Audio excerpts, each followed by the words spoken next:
আলাইকুম ওয়া রাহমাতুল্লাহি ওয়া বারাকাতুহু।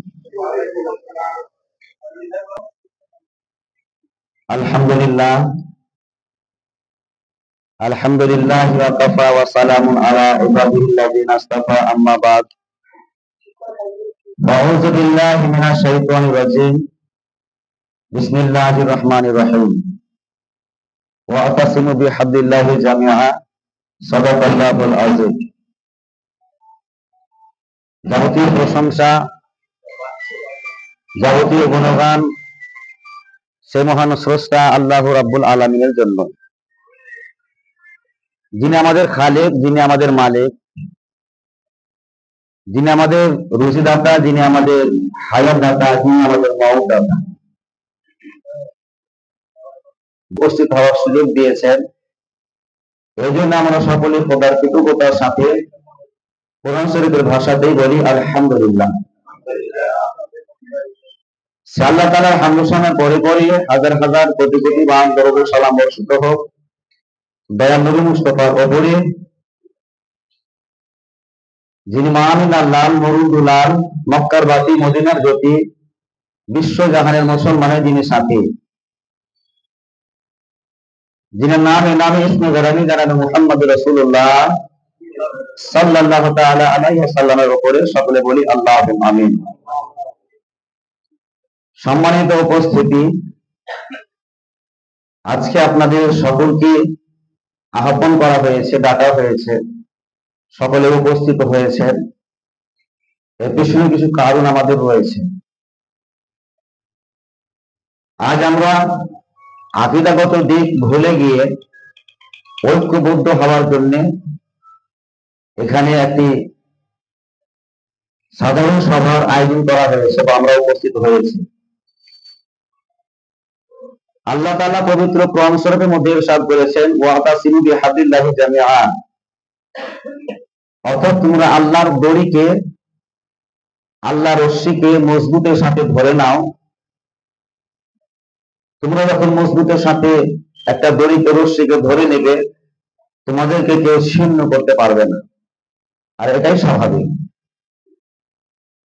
আমি একাই দাঁড়িয়ে আছি, আমাকে কেউ টুক করে এক জায়গা থেকে টেনে নিয়ে চলে যেতে পারে, অনায়াসে, পারে না? আমরা দলবদ্ধ হয়ে যদি একে অপরের সঙ্গে সহযোগিতা করে, আমি আপনার হাত ধরে, আপনি আমার হাত ধরে, পার্থবর্তী 10 জনের হাত এক জায়গায় ধরে যদি আমরা দাঁড়িয়ে থাকি, আমাদেরকে ওখান থেকে একাকি কেউ টেনে নিয়ে যেতে পারবে? সম্ভব নয়। আজ আমাদের অখণ্ড ভারতবর্ষে, আমাদের দেশে যে সিচুয়েশন, একের পর এক মুসলিমদের ওপরে নিগ্রহ, নির্যাতন যে নেমে আসছে, বলা বাহুল্য, সকলে অবগত আছেন। আজ আমাদের দিন যত যাচ্ছে তত কিন্তু পিঠ দেওয়ালে আমাদের ঠেকতে যাচ্ছে। ফলে এই সমাতেও যদি আমরা এক প্ল্যাটফর্মে না আসতে পারি, কাঁধে কাঁধ মিলিয়ে যদি কাজ করতে না পারি, মুসলমান জাতি হিসাবে যদি এক জায়গায় না দাঁড়াতে পারি, তাহলে কিন্তু আমাদের বিপদ আরো কাছে ঘনিয়ে আসছে। এই যে 2-4 দিন পূর্বেই কালা কানুন অখণ্ড ভারতে শুরু হয়েছে বা লাগু হয়েছে, ওয়াকফ যে সম্পত্তি, তাতে গায়র মুসলিম ওই জায়গাতে কমিটি হিসাবে থাকবে।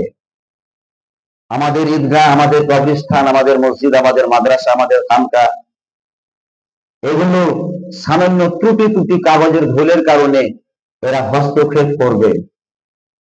মোট কথায় আমাদের পূর্বপুরুষদের দিয়ে দেওয়া যে সম্পত্তি, এই যে মসজিদে আজ আমরা উপস্থিত হয়েছি, এগুলো অন্যান্য রাজ্যের মতন কেড়ে নেওয়ার প্ল্যান বা পরিকল্পনা তারা অলরেডি করে ফেলেছে। কাগজের পাতায়, খবরে, ফেসবুকে, সোশ্যাল মিডিয়ার যুগ, সচক্ষে দেখতে পাচ্ছেন। বিশেষ করে উত্তরপ্রদেশ যে রাজ্যটি, এই উত্তরপ্রদেশের মুসলিমদের যে কি দুর্দশা বলে বোঝা যাবে না। আমি 1 বছর, আজ থেকে বছর 5 আগে উত্তরপ্রদেশ গেছিলাম একটা জলসাতে। তো দু 10 জন আমরা বসে আছি, বাড়ি যিনি মালিক, যার বাড়িতে আমরা ঘর ভাড়াইছিলাম, তাদেরকে জিজ্ঞাসা করলাম আপনাদের এখানে মোষ জবাই হয় না, গরু জবাই হয় না? আমার মুখে হাত দিয়ে বলছে যে हजरत ऐसे बात मत कहिए, ये मोदी का राज चल रहा है, अगर कोई सुन लेगा तो बहुत लफड़ा हो जाएगा। তাহলে একটু খাবার তারা খাবে, যে স্বাধীনতা খাবার আমরা খাই, এই স্বাধীনতাও তাদের নষ্ট হয়ে গেছে। এইভাবে দিন বা দিন আমাদেরও আসছে বা এসে গেছে অলরেডি। ফলে আমরা পুরো কয়থার, মোমেনপাড়া থেকে নিয়ে, পাহাড়পুর থেকে নিয়ে, হাটপাড়া থেকে নিয়ে, পঞ্চায়েত পাড়া থেকে নিয়ে, খাসপাড়া, আমগাছি থেকে নিয়ে, এই তরুণ যুবক বয়োজ্যেষ্ঠ সমস্ত ব্যক্তিদেরকে নিয়ে একজোটে শান্তিভাবে আমরা যে ঐক্য, কয়থার মুসলিম আমরা যে এক প্ল্যাটফর্মে আছি, আমরা এক জায়গাতে আছি, এটা দেখানোর জন্য আমরা একটি এই ওয়াকফ বিল যে পাশ হয়েছে প্রত্যাহারের দাবিতে একটা শান্তি মিছিল করার পরিকল্পনা করছি। তাই আপনাদেরকে ডেকেছি। যদি আপনাদের মতামত থাকে, যদি আপনাদের ইচ্ছা আগ্রহ থাকে, তবে আমরা এগোতে পারবো, নচেত আমরা মসজিদের ইমাম সাহেব কিছুই আমাদের দ্বারা সম্ভব হবে না যদি আপনাদেরকে সাথে না পাই। তাই আমার পাহাড়পুরের মহান সাহেব এসছেন, আমার মোমিনপাড়ার মহান সাহেব এসছেন, পঞ্চায়েত পাড়ার মহান সাহেব এসছেন, হসপিটালের পাড়ার মহান সাহেব এসছেন, আমগাছি মহান সাহেব নেই, উনি বাড়ি গেছেন, নেক্সট মিটিংয়ে থাকবেন। হাটপাড়ার হাফিজ সাহেব কোথায় বেরিয়ে চলে গেলেন, মুরুপাড়া ইমাম সাহেব বাড়ি গেছেন, তিনি শুক্রবার আসবেন। মিটিং এর পক্ষে আর বিপক্ষে ভোটার আমাদের কোনো প্রয়োজন নাই, ফলে মিটিং আগামীতেও হবে। এইভাবে ঐক্যবদ্ধে সমস্ত শরিয়াতি কাজে, ইসলামী কাজে আমরা ঝাঁপিয়ে পড়ব, এই আশা নিয়ে আজকে তো আমরা সকলে উপস্থিত হয়েছি, তাই তো? এখানে আমি আগে হালকা একটু ইসলামের ভাষাতেই সারা দিয়ে দিয়েছি যে দলমত নির্বিশেষে আমরা উপস্থিত হয়েছি। এখানে হানাফি, ফারাজি, সাফি, মালিকি এই করার জন্য আজ আমরা আসিনি, আকীদাগত দিক দিয়ে আমরা আসিনি। আমরা মুসলমান জাতি হিসাবে এক প্ল্যাটফর্মে দাঁড়াতে এসেছি। মুসলমান জাতি হিসাবে সব আমরা এক হয়ে কাজ করব, এক হয়ে কর্ম করব, এক হয়ে লড়বো, এক হয়ে দরকার হলে যুদ্ধের ময়দানে আমরা নামবো, জিহাদের ময়দানে নামবো, আমরা এক হয়ে সবাই লড়বো, বলি ইনশাআল্লাহ। আমাদের যে শান্তি প্রিয় ভাবে যে আমরা মিছিল করতে চাইছি, ওই মিছিলের ডেট সব দিক লক্ষ্য রেখে আমার মহল্লা, পুরো মহল্লায় ধরুন, মোমেনপাড়া থেকে নিয়ে সব বেশিরভাগই ব্যবসায়িক মানুষ, ফলে ব্যবসায়িকদের যদি ছুটির দিনটা হয় তাহলে খুব ভালো হয়। আমাদের এমনিতেই পবিত্র জুম্মার দিন ছুটি থাকে, ফলে যদি শুক্রবার সেই মিছিলের ডেটটা করাই করে অধিকার, নিজেদের অধিকার ছিনিয়ে নেওয়ার চেষ্টা করব, কিন্তু কাউরে ক্ষতি করে নয়। লড়াই করবো কাদের বিরুদ্ধে, কাদের সাথে? যারা আমাদের সঙ্গে এই দুর্ব্যবহার করছে, ফলে সাধারণ মানুষদের ক্ষতি করে, প্রশাসনের ক্ষতি করে আমরা কামিয়ে জায়গাতে পৌঁছাতে পারবো না। আমাদেরকে মাথায় রাখতে হবে। শান্তিপ্রিয় ভাবে, শৃঙ্খলার মধ্যে আবদ্ধ থেকে যে আমাদের লিডাররা যেভাবে আমাদেরকে চলতে বলবেন, সেভাবে যেন আমরা চলি, ইনশাআল্লাহ। মহাশয় আপনি কিছু বলুন, আসুন আসুন, কিছু বলুন, আসুন, সময় আছে, আসুন।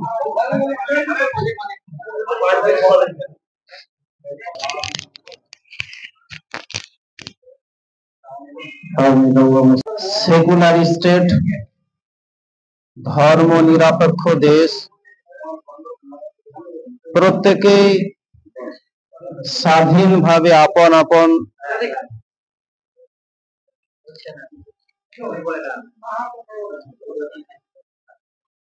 ভারতবর্ষ সেকুলার স্টেট, ভারতবর্ষ যে নিয়ম কানুন লিখা হয়েছে, ডক্টর আম্বেদকর তার 25তম ধারায় লিখা আছে সেকুলার স্টেট আপন আপন ধর্ম পালন করবে। কেউ কার ধর্মে আঘাত দেবে না। ভারতবর্ষের যে ল, ভারতবর্ষের যে কানুন অন্যান্য দেশের চেয়ে অনেক অনেক গুণ আগে বা অনেক উন্নত মানের ভালো, এবং ভারতবর্ষের ল গুলো আমরা রিসার্চ করে দেখছি হাদিস কোরআনের সঙ্গে মিলে যাচ্ছে অনেকটা। ভারতবর্ষ এমন একটি দেশ যেখানে বাক স্বাধীনতা রয়েছে। হযরত উমর রাদিয়াল্লাহু তাআলা আনহুর যুগে সে বাক স্বাধীনতা ছিল। হযরত উমর রাদিয়াল্লাহু তাআলা আনহু খুতবা দিচ্ছেন, তো একজন ভদ্র সাহাবা উনি প্রশ্ন করেছিলেন যে আমরা বাইতুল মালে যে কাপড় পেয়েছি, মালে গনিমতে কারির পূর্ণ জামা হয়নি, হে খলিফা আপনার পূর্ণ জামা কি করে হলো? এটা আপনি বেশি মনে হয় নিয়েছেন। তো উনি ওই সাহাবাটাকে দাঁত দিয়েছিলেন, বাহবা দিয়েছিলেন, থ্যাংক ইউ দিয়েছিলেন, যে না, হকের প্রতিবাদ করার লোক আছে। তাকে বুঝিয়েছিলেন যে আমার ছেলেও যুদ্ধে অংশগ্রহণ করেছিল, দুজনের কাপড় মিলিয়ে একটি জামা তৈরি হয়েছে। এই ভারতবর্ষ বাক স্বাধীনতা আছে এবং এর অনেক নিয়ম কানুন যেটা হাদিস কোরআনের সঙ্গে মিলে যায়। তো এই যে মিস্টার আম্বেদকর যে আইন রচনা করেছেন, সেই আইন যদি সঠিকভাবে পুট করা হয়, বাস্তবায়িত করা হয়, জাতি ধর্ম বর্ণ নির্বিশেষে সকলে শান্তি এবং সুষ্ঠুভাবে জীবন যাপন করবে। কেউ কাউকে চোখ রাঙা দেখাতে হবে না, কারোর হাত গায়ে হাত তুলতে হবে না, এই আমাদেরকে মিটিং মিছিল কিছু করতে হবে না। যারা আজকে দেশের মেইন জায়গাতে বসে আছে তারাই আইনকে লঙ্ঘন করছে, আর তাদের বিরুদ্ধে আমাদেরকে বের হতে হবে। তাহলে এখান থেকে বুঝতে পারা যাচ্ছে এটাই যে প্রাপ্য হক স্বাধীনভাবে আসবে না, আমাকে হক ছিনে নিতে হবে। কৃষক আন্দোলন একদিনে নয়, দুদিনে নয়, পূর্ণ 3 মাস 6 মাস ধরে তারা অনশনে ছিল, আন্দোলনে ছিল, অনেকেই অ্যারেস্ট হয়েছে, জেল গিয়েছে, অনেক ছেলে অনাথ হয়েছে, অনেক স্ত্রী স্বামী হারা হয়েছে। এই মনোবল নিয়ে আমাদেরকে বের হতে হবে। একদিন করলাম বসে গেলাম তা নয়, বহুদিন আন্দোলন চালিয়ে যেতে হবে। আর আন্দোলনের লক্ষ্য উদ্দেশ্য এটাই হবে যে আমরা শান্তি সুষ্ঠুভাবে আমরা আন্দোলন করব। এক শ্রেণীর মানুষ তাকিয়ে আছে, এদের মাথায় বেল ভেঙে খাবো, এদের মাথায় টুপি পরিয়ে খাবো। তা প্রমাণ হয়ে গেছে। ওই যখন আপনার একবার কি আন্দোলন হলো না, এনআরসি ব্যাপারে রেল অবরোধ যেটা হয়েছিল, টুপি পরে মুখে দাড়ি দিয়ে তারা স্টেশনের উপরে আক্রমণ করেছিল, ট্রেন জ্বালিয়েছিল, অনেক কিছু। তদন্ত করে দেখা গেছে যে তারা আদৌ মুসলিম নয়, তারা আরএসএস এর লোক, এটা প্রমাণ হয়েছে। তো আমরা যে আন্দোলন করব, আমরা যে মিটিং মিছিল করব, আমরা সেই জাতি যে অশান্ত সমাজ ব্যবস্থাকে শান্তি ও সুষ্ঠুভাবে পরিচালনা করেনেওয়ালা আমরা জাতি। যেহেতু আমাদেরও আন্দোলন, আমাদেরও ডাক ওই শান্তভাবেই হবে। আমরা কিভাবে আন্দোলন করে শান্তভাবে আমরা আমাদের হক আমরা ছিনিয়ে নিতে পারি, একক ভাবে হবে না। কথাই বলে ইউনিটি যে পাওয়ার, একতাই শক্তি। Peace can not be exist without power. শক্তি ছাড়া শান্তি আসতে পারে না। তো ওই শক্তিটাকে আমরা সঠিকভাবে ব্যবহার করব, উশৃঙ্খল ভাবে নয়। এবং কিভাবে আমরা দেখাতে পারি যে এরা সত্যি ইসলাম যে শান্তির ধর্ম, আজ তারা তাদের হকটাকে শান্তিভাবেই ছিনে নিতে চাইছে, এটা আমাদেরকে দেখাতে হবে। আমি করজোড়ে অনুরোধ করব যে আমাদের যেন কারোর কিছু ভাঙচুর না হয়। তো যাক, যেটা আমি বলতে যাচ্ছিলাম যে ইউরিদুন লিইউতফিউ নূরাল্লাহি বিআফওয়াহিম আল্লাহু মুতিম্মু নূরিহি ওয়ালাউ কারিহাল কাফিরুন। বিজাতিরা চাইছে ইসলামকে মুখের ফুৎকার দিয়ে নিভিয়ে দিতে। বিজাতিরা চাইছে ইসলামকে মুখের ফুৎকার দিয়ে নিভিয়ে দিতে। মহান আল্লাহ বলেন, আল্লাহু মুতিম্মু নূরিহি ওয়ালাউ কারিহাল কাফিরুন, নিশ্চয় আমি ইসলামের আলোকে পূর্ণভাবে বিকশিত করব, যদিও তারা অসন্তুষ্ট থাকে। যদিও তারা নারাজ থাকে বিজাতিরা। স্বয়ং কোরআন সাময়িক ভাবে মুসলিমরা নিষ্পেষিত, বঞ্চিত, অবহেলিত, কিন্তু আমাদের ভবিষ্যৎ বলছে আমাদের হাতেই পতাকা আসবে ইনশাআল্লাহ। বলছে কোরআন মিথ্যা হয়ে যাবে, ইনশাআল্লাহ আমাদের হাতে পতাকা আসবে, কোরআন বলছে। তো ইসলাম বিশেষত 5টি জিনিসের উপর প্রজ্বলিত, বিশেষ করে ভারতবর্ষের বুকে, ধর্মীয় ক্ষেত্রে, শিক্ষা ক্ষেত্রে, সামাজিক ক্ষেত্রে, রাজনৈতিক ক্ষেত্রে। তো ধর্মীয় ক্ষেত্রে কি, ইসলাম যেমন নাকি কোরআনকে তারা অবমাননা করছে। 2001 সালে কি করলো, মহা মিছিল করে কানপুরে 5ই জুন তারা প্রকাশ্যে চৌমুহনী রাস্তাতে কোরআনকে তারা পুড়িয়ে দিল। তারা একখানা কোরআন তারা জ্বালায়নি, শত শত তারা কোরআন কানপুরে মহা মিছিল করে 2001 সালে জ্বালিয়েছিল। মহান আল্লাহ বলেন, ইন্না নাহনু নাযালনা যিকরা ওয়া ইন্না লাহু লাহাফিজুন। আরে দাম্ভিক, আরে বেঈমান, কোরআনের দায়িত্ব তো আমি নিজেই নিয়েছি, আর সংরক্ষণ আমি নিজেই করব। তারপরে সমীক্ষা করে দেখা গেল কোন হাফেজ 6 মাসের মধ্যে কোরআন মুখস্থ করেছে, কেউ 3 মাসের মধ্যে কোরআন মুখস্থ করেছে। তারা হাজারো কোরআন যদি পুড়িয়ে দেয় তবু তা আমাদের ঈমান তারা পোড়াতে কোনোদিনই পারবে না। আমরা আমাদের ঈমানের উপরে বলিয়ান হয়ে থাকবো, এটা আমাদের 100% বিশ্বাস। ঠিক আছে, তো যেটা আমি বলতে যাচ্ছি, ইসলাম বিশেষ করে ভারতবর্ষের মাটিতে যে 4টি জিনিসকে তারা নিষ্পেষিত করতে চাচ্ছে, নির্বাপিত করতে চাচ্ছে, একটা কি বললাম, যে ধর্মীয় ক্ষেত্রে, সামাজিক ক্ষেত্রে, শিক্ষা ক্ষেত্রে, রাজনৈতিক ক্ষেত্রে, তার 4টি জিনিস। রাজনৈতিক ক্ষেত্রে আমাদেরকে কিভাবে অবহেলিত, আমাদেরকে কিভাবে বঞ্চিত, মুসলিম অধ্যুষিত এলাকাতে সিট রিজার্ভ, মানে ওই সিভিল কাস্ট, ওরাই এই জায়গাতে তারা এমএলএ এমপি প্রধান হবে, এইভাবে মুসলিমদেরকে বঞ্চিত করতে। সামাজিক ক্ষেত্রে নির্বাচিত করার চেষ্টা, মদ, জুয়া, নগ্ন সিনেমা ইত্যাদি একদম নির্দ্বিধায় তারা লাইসেন্স দিয়ে যাচ্ছে। ইসলাম যার ঘর বিরোধী করে, তোরা কি করে এটাকে তোরা মানতে পারছি, আমি সরকার, আমি এইভাবে লাইসেন্স দিয়ে যাব, ইসলামকে এইভাবে নির্বাচিত করবই করব। তো যাক, আর ওরা জানছে যে হক সম্পত্তি এটা মুসলিমদেরই দেওয়া, এটা কাউরির নয়। আজ থেকে 5 বছর আগে ক্যালকাটায় আমার একটা বন্ধু আছে, বলছে আমি আছি, আমরা ওয়াকফ বেড়াতে যাচ্ছি, তো এক ভদ্রলোক তার 25 বিঘা সম্পত্তি ওয়াকফে দান করে দিল। ভদ্রলোক, তার কেউ নেই। এইভাবে আমাদের উত্তরসূরি, আমাদের পূর্বপুরুষরা, এই কেউ 10 বিঘা, 25 বিঘা, 50 বিঘা, এই করে করে ওয়াকফ সম্পত্তি করোড় বা কোটি, যেটাই বলবেন, কোন অংশে কম নেই। রেল ডিপার্টমেন্টের পরে পরে আমাদের সম্পত্তি বেশি। তারা এটাকে হাত করার একটাই লক্ষ্য উদ্দেশ্য, যে আমরা যেভাবে মসজিদ, ঈদগাহ, খানকা, কবরস্থান নির্মাণ করছি, আমাদের যাতে হাতে রেমনটা থাকে। আজ আমরা নির্দ্বিধায় বিনা পরামর্শ এখানে বসতে পেরেছি। এই মজলিস বসার জন্য যদি তাদের হাতে চলে যায়, আমাদেরকে পরামর্শ নিতে হবে, আমাদেরকে আইন পাস করতে হবে যে আজকে আপনার মিটিং করবো। তো আমাদেরকে বুকে বল নিয়ে মুজাহিদের বেশে ফিল্ডে নামতে হবে। কে বলছে শুক্রবারের দিন হাট? আরে হাটটা আপনি সারা বছর করছেন, হাট করবো না, খাবো না, যেটা ভালো হবে সেটা আলোচনা ভিত্তিক করতে হবে। যে আমরা হাট করবো না, সেদিন খাবো না, দরকার হয় আমরা ধর্ণা দিয়ে বসে থাকবো। আমি বলতে চাইছি, দরকার হলে আবার বসেন মজলিসে সূরা, যেটাকে বলছে, যেটাকে একদম বৃহত্ত আকারে কিভাবে করা যায়।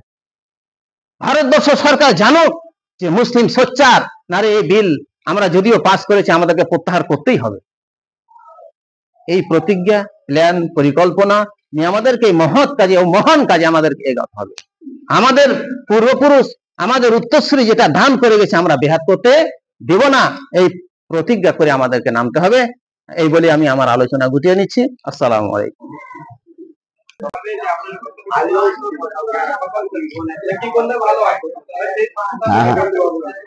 তোমাকে বলে